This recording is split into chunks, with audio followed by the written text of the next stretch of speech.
교도소에서 온 편지입니다.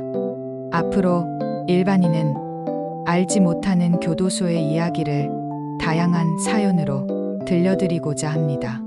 그 첫 번째 이야기로 제1화 옆방의 소리를 들려드리도록 하겠습니다. 이곳은 세상과 닿지 않은 공간입니다. 하얀 벽, 차갑고 무거운 철문, 바깥을 내다볼 수 없는 작은 창, 늘 습하게 느껴지는 냉랭한 공기. 내가 붙잡을 수 있는 것이라곤 벽에 번진 얼룩들과 손가락으로 헤아려지는 작은 금, 그리고 벽 너머에서 들려오는 알 수 없는 기침 소리와 옆방의 분노 소리뿐입니다. 이런 것을 고요하다고 해야 할까요? 아닙니다. 고요가 아닙니다. 이곳을 감싼 건 고요가 아니라 정막이라는 단어가 더 어울립니다.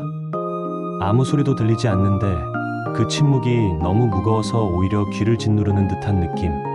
그 정막 속에서 나는 스스로의 심장 소리조차 감옥처럼 느낄 때가 많습니다. 하지만 오늘도 정막은 오래가지 않았습니다. 옆방에서 또 그 소리가 들려오기 시작했습니다. 철문을 두드리는 무거운 울림, 욕설과 고함, 가끔은 몸을 던지는 둔탁한 소리. 쇳덩이로 내리치는 듯한 그 굉음이 벽을 타고 내 귀로 흘러들어옵니다. 벽이 막아줄 거라 생각했지만 이곳의 벽은 오히려 소리를 더 깊게 울리게 하여 내 안까지 파고듭니다. 나는 내 이야기를 이 편지에 쓰려는 게 아닙니다.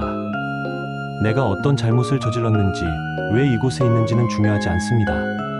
내 이야기는 내 마음이 어느 정도 나를 용서할 수 있을 때 할 수 있기를 바랄 뿐입니다. 내가 오늘 전하고 싶은 이야기는 이곳에서 겪는 또 다른 형벌에 대한 이야기입니다. 바로 옆방에서 들려오는 누군가의 절규와 분노, 그 소리에 매일 갇혀 있다는 사실입니다. 나는 그가 누군지도 모릅니다. 거물 정치인이었다는 말도, 중견건설업체 회장이었다는 말도 신뢰하지 않습니다. 거물 재벌이라는 말은 더더욱 믿지 않습니다. 내가 15척 담장 밖에 있었을 때는 보도 듣도 못했던 이름이기 때문입니다. 내가 혼거방에서 독방으로 질질 끌려온 지가 일주일이 되었습니다. 옆방에 그는 훨씬 전부터 있었습니다. 처음에는 대수롭지 않게 여겼습니다. 처음에는 누구나 그러는 거야. 적응에는 시간이 필요하니까. 하지만 시간이 흘러도 그는 멈추지 않았고, 그의 소리는 단순한 소음이 아니라 내 머릿속에 뿌리내린 메아리가 되었습니다. 낮에도 밤에도 귀를 막아도 사라지지 않는 가래 끓는 그의 목소리, 대꾸조차 없는 교도관들의 태도.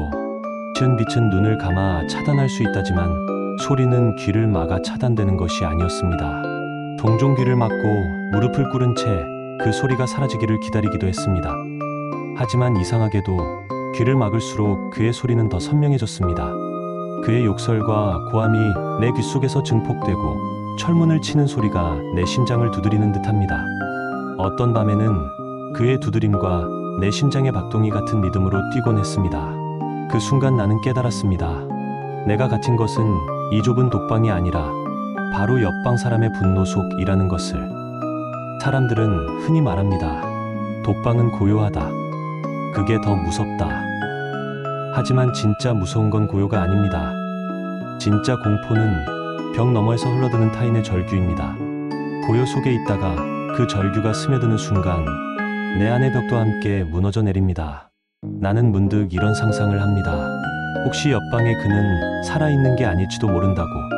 그가 내는 고함과 두드림이 실제가 아니라 내가 고독 속에서 만들어낸 환영일지도 모른다고. 교도소라는 곳은 사람을 환영처럼 만듭니다. 고독과 소음은 이곳에서 언제나 한 쌍이니까요. 어떤 자는 고독에 잠식되고 또 어떤 자는 소음에 휘말리고 결국은 둘 다 조금씩 무너져 갑니다. 여기서의 시간은 흐르지 않습니다.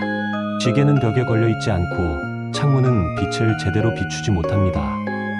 시간을 알려주는 건 오직 소리뿐입니다.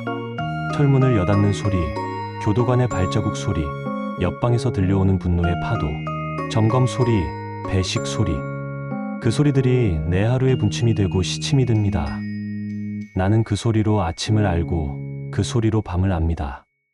그러니 결국 내 하루는 옆방 사람의 난동 속에서 흘러가고 있는 셈입니다. 이곳의 벽은 두껍습니다. 하지만 마음은 얇습니다. 벽은 소리를 막아주지 못하고 오히려 더 크게 증폭되어 나를 괴롭힙니다. 나는 하루에도 수십 번 생각합니다. 이 고통이 나만의 것인지, 아니면 옆방의 그 사람과 나누는 공동의 형벌인지. 그의 울부짖음은 그에게는 해방이겠지만 나에게는 새로운 족쇄가 됩니다. 지금 내 이야기를 듣고 있는 당신은 이곳을 잘 알지 못할 겁니다. 책에서나 뉴스에서나 혹은 소문으로만 들었을지도 모르겠습니다. 사람들은 교도소의 독방을 차갑고 고요한 공간으로만 생각합니다. 그러나 이곳의 진짜 형벌은 침묵이 아닙니다. 남의 절규를 매일같이 들어야 하는 것, 그것이야말로 이곳에 숨겨진 고통입니다. 나는 내 이름을 밝히지 않겠습니다. 내 죄를 고백하지도 않겠습니다. 그건 이 편지를 읽는 이에게 아무 의미가 없으니까요. 다만 알아주시기 바랍니다. 이곳에도 여전히 사람이 살아있다는 것을, 옆방의 소리에 잠식되어가는 내가 오늘도 이렇게 글을 쓰고 있다는 것을, 철문 너머의 세상에 이 작은 편지가 닿기를 바라며 내 이야기를 듣는 당신은 분노로 인해 자신을 망치는 잘못을 저지르지 않기를 바랄 뿐입니다. 한번 망가지면 돌이킬 수 없습니다.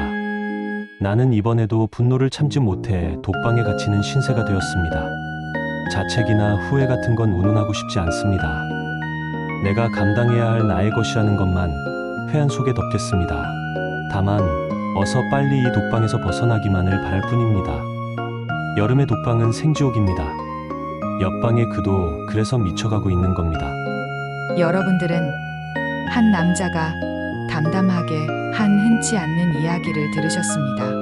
이 남자의 다음 이야기도 곧 올리도록 하겠습니다. 즐겁고 유익한 시간 되세요.